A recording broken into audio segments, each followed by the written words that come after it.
sphere, as it's now been known. What people have had to say on Twitter concerning budget 2016. Ungovernable says all the sugar I have eaten this week will cost me a fortune in future after Pravin gets his way. You know what, Ungovernable, you and me both, hey? Lorraine says no hike in personal income tax and VAT.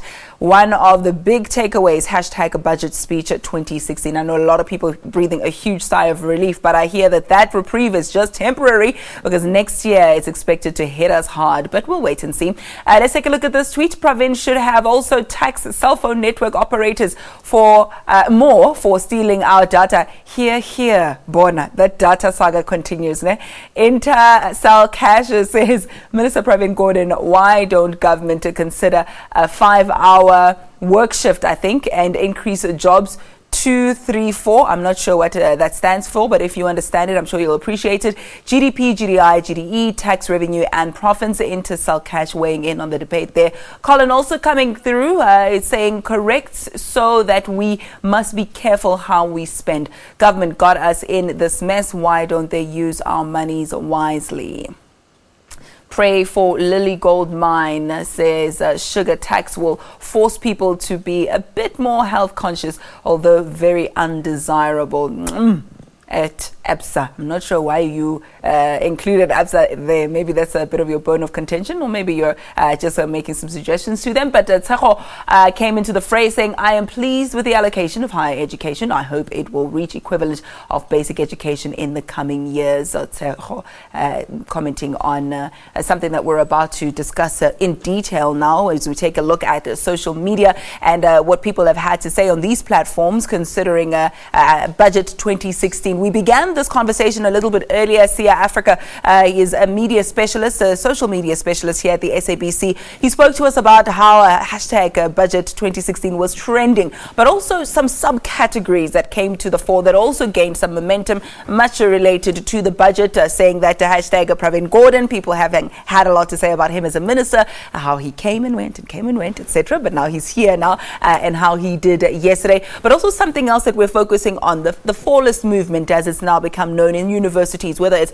fees must fall or outsourcing must fall or roads must fall, and how they also gained some traction yesterday, juxtaposing that, in fact connecting it with the budget as well.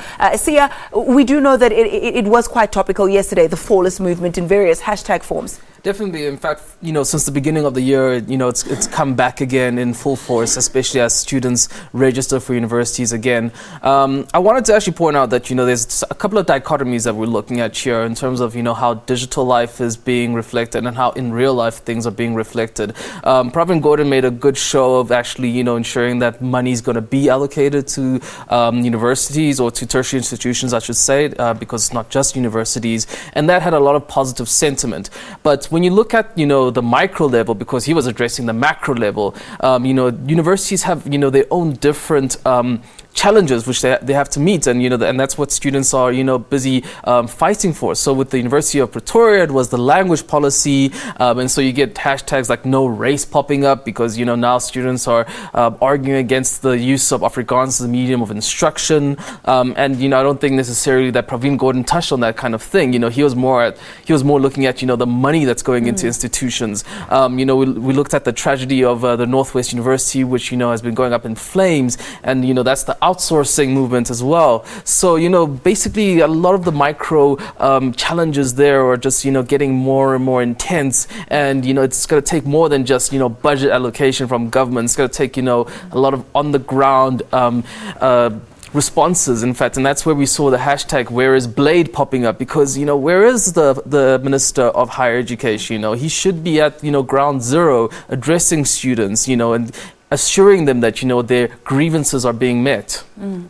What sort of other issues came up on the periphery? Because we are focusing on budget, but as you've rightly mentioned, it's sort of a mind map there. So we've got budget in the center, we've got Pravin Gordhan there, we've got outsourcing must fall, where is Blade, and the like. What sort of issues have we also been watching closely over the last, say, maybe day or two? We also saw that there was a couple of tweets about, the sugar tax, and that touches on a more environmental and, and a health standpoint. So from the health standpoint, Praveen Gordhan was making a show of trying to get money from different sources as opposed to, taxing us more on our income, which, thank God. But, going after our vices such as sugar, which people don't realize is a really big thing in South Africa. One of the students who Leanne was interviewing was talking about the paper she was writing about, obesity levels, and that's a huge thing in South Africa. And that is tied to our high sugar input or our high sugar consumption. And he's actually taxing, sugar-based products. So that's your sodas, that's your sweets, that's your candies and all that, chocolate. Yes. I don't think it's basic sugar which you get in a pack and you can use to bake.